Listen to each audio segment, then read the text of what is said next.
subscribe now and press the bell icon. Never miss an update.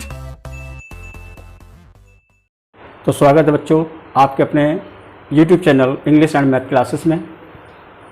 आज हम आप लोगों के लिए लेके आए हैं टेंस का वीडियो लेक्चर। और आप जानते हैं कि टेंस में ज़्यादातर बच्चे जो होते हैं वो कंफ्यूज हो जाते हैं, क्योंकि बच्चे टेंस के बारे में उन्हें रट्टा मारने की कोशिश करते हैं, जिससे कि वो हमेशा फेल हो जाते हैं उन्हें समझने में।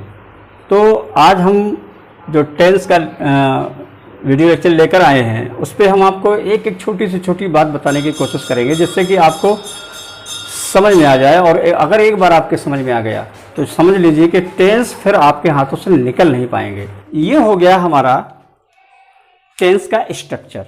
अब इसको एक बार अच्छी तरीके से समझ लेते हैं। अगर आपने एक बार इसको अच्छी तरीके से समझ लिया तो मुझे उम्मीद है कि आप कभी भी टेंस के पीछे परेशान नहीं होंगे। तो बहुत ही मेहनत से बनाया है। अगर आपको समझ में आएगा तो ज़रूर लाइक करिएगा वीडियो, और अगर ना समझ में आए ज़रूरी नहीं कि लाइक करें, आप सिर्फ ज्ञान प्राप्त करें। तो देखें,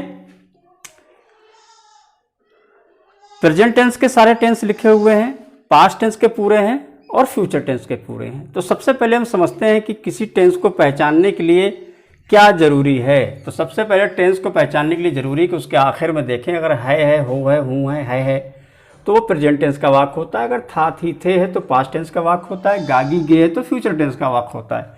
अब बात आती है कि किसी टेंस के कितने भाग होते हैं। तो हमें पता है कि हर टेंस के चार भाग होते हैं, इंडेफिनिट, कंटिन्यूअस, परफेक्ट और परफेक्ट कंटिन्यूअस टेंस।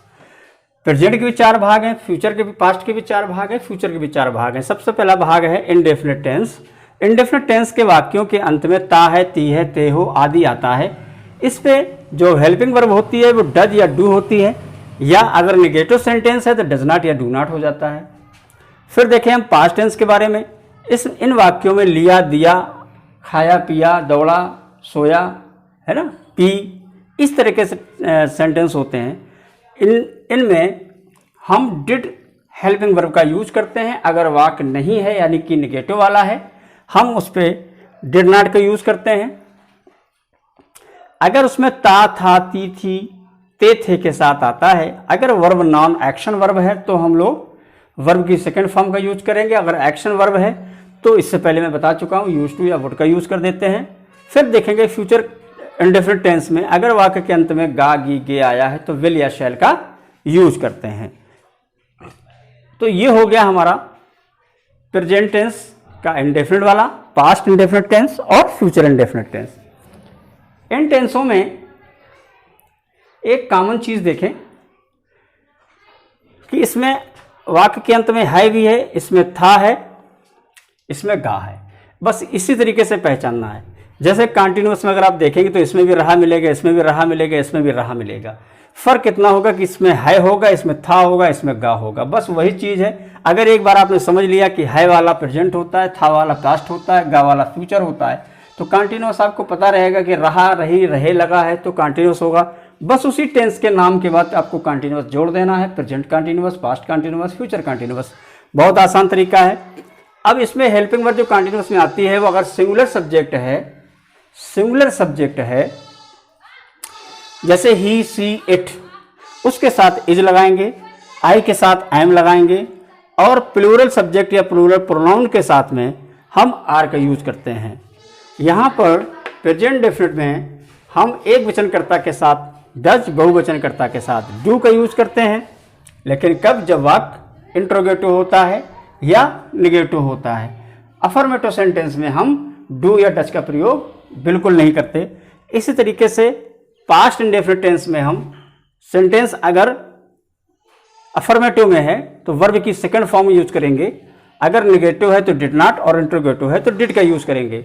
ऐसे ही फ्यूचर इंडेफिनिट टेंस में वाक्य अगर अफर्मेटिव है तो विल, शैल के साथ वर्ब की फर्स्ट फॉर्म का यूज कर देंगे। अगर नेगेटिव है तो विल नॉट या शैल नॉट का यूज करेंगे, और अगर इंट्रोगेटिव है तो विल या शैल का यूज केवल करेंगे। यही चीज कंटिन्यूअस में है। अगर वाक्य नेगेटिव है तो इज, एम, आर के बाद इन तीनों में से किसी एक के बाद नॉट का यूज कर देते हैं। बाकी वही सेंटेंस तरीका वही रहता है। Past indefinite, past continuous tense में क्या है?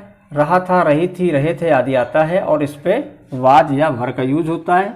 अगर सब्जेक्ट सिंगुलर है तो वाज, प्लूरल है तो वर, और उसके साथ में अगर नेगेटिव सेंटेंस है तो वाज नॉट या वर नॉट, अगर इंट्रोगेटिव है तो वाज या वर केवल होगा। फिर देखें रहा होगा, रही होगी, रहे होगे में विल बी या शैल बी आता है, वर्ब की फोर्थ फॉर्म आती है। वाक अगर नेगेटिव का है तो will not be, shall not be. अगर इंट्रोगेटिव का है तो विल या शैल को सबसे पहले लिखते हैं, बी को अंदर ही रहने देते हैं सब्जेक्ट के बाद में। अब देखते हैं प्रेजेंट परफेक्ट, पास्ट परफेक्ट और फ्यूचर परफेक्ट को। इन वाक्यों में चुका है, चुकी है, चुके हो, लिया है, दिया है आदि आता है। बहुत सारे सेंटेंस इस तरह के बन सकते हैं। इनमें हम लोग सब्जेक्ट अगर एक है यानी कि एक वचन सब्जेक्ट है, सिंगुलर सब्जेक्ट है तो हैज़, प्लूरल सब्जेक्ट है तो हैव, और परफेक्ट टेंस चाहे कोई भी हो, वर्ब की हमेशा थर्ड फॉर्म आती है, इसीलिए हम इसमें वर्ब की थर्ड फॉर्म का यूज़ करेंगे। पास्ट परफेक्ट टेंस में चुका था, चुकी थी, चुके थे, लिया था, दिया था, पिया था, या दुनिया का जो भी कुछ है उनके साथ में हम लोग सारे सब्जेक्ट के साथ, चाहे वो सिंगुलर हो चाहे वो प्लूरल हो, हम हैड का यूज़ करते हैं और वर्ब की थर्ड फॉर्म का यूज़ किया जाता है। ऐसे ही फ्यूचर टेंस में, फ्यूचर के परफेक्ट टेंस में विल हैव और शैल हैव के साथ वर्ब की थर्ड फॉर्म का यूज़ करेंगे। अगर वाक्य नेगेटिव है तो will not have, shall not have का यूज़ करेंगे। इंट्रोगेटिव है तो विल को सबसे पहले ले लेंगे सब्जेक्ट से पहले, और हैव को हम सब्जेक्ट के बाद रखते हैं। ये सारी चीज़ें अगले सेशन में, जो अगला अपना वीडियो लेक्चर आएगा उस पर हम आपको बताएंगे। फिर देखें प्रेजेंट परफेक्ट कंटीन्यूअस टेंस में क्या होता है, रहा है, रही है, रहे हो के साथ में कार्य करने का समय दिया होता है। ऐसे टेंसों में हम एक वचनकर्ता के साथ यानी सिंगुलर सब्जेक्ट के साथ में हैज बीन, प्लूरल सब्जेक्ट के साथ में हैव बीन, वर्ब की फोर्थ फॉर्म लगाते हैं। समय के लिए सिंस या फॉर लगाते हैं। सिंस हम उस जगह लगाते हैं जहाँ पर समय निश्चित होता है, फॉर हम वहाँ पर लगाते हैं जहाँ पर समय अनिश्चित होता है। जैसे 2 घंटे से तो ये अनिश्चित समय है, लेकिन 2 बजे से कह दिया जाए तो ये निश्चित समय है। तो 2 बजे के लिए हम लोग सिंस का यूज़ करते हैं और 2 घंटे के लिए हम लोग फॉर का यूज़ करते हैं। तो हमने ये भी समझा।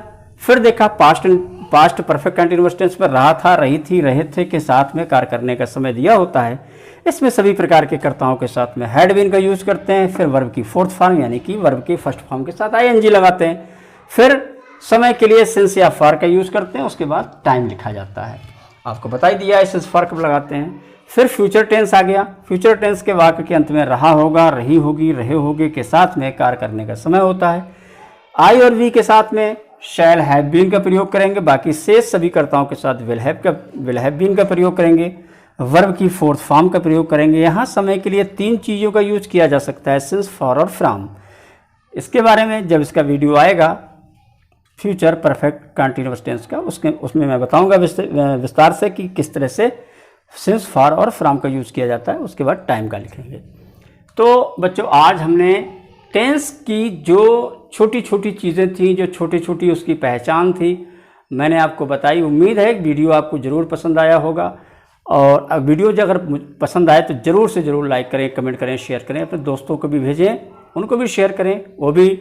और ज़रूरी नहीं कि खुद पढ़ें, अपने भाइयों को पढ़ाएं, अपने बहनों को पढ़ाएं और खूब फैलाएं, ताकि जो लोग टेंस से डरते हैं, टेंस को समझ नहीं पाते हैं, वो इस वीडियो को देखें और टेंस को समझें। मुझे उम्मीद है इस तरह से समझने से आप पूरा चार्ट है देख रहे हैं, आप सारे का सारा कंपैरिजन किया जा रहा है कि प्रेजेंट में क्या होता है, पास्ट में क्या होता है, फ्यूचर में क्या होता है।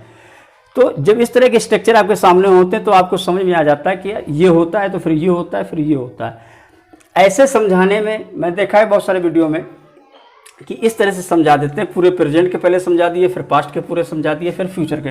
तो बच्चों के अंदर एक कन्फ्यूज़न बना रहता है कि अब अगर आप सामने सामने समझाते हैं प्रेजेंट, फिर पास्ट, फिर फ्यूचर, तो आपको कंपैरिजन करने में थोड़ा कम समय लगता है कि नहीं यहाँ पे इजारन था तो यहाँ वाजबर हो गया, यहाँ विल बी और शैल बी हो गया, बाकी नियम सेम है, तो जल्दी समझ में आता है।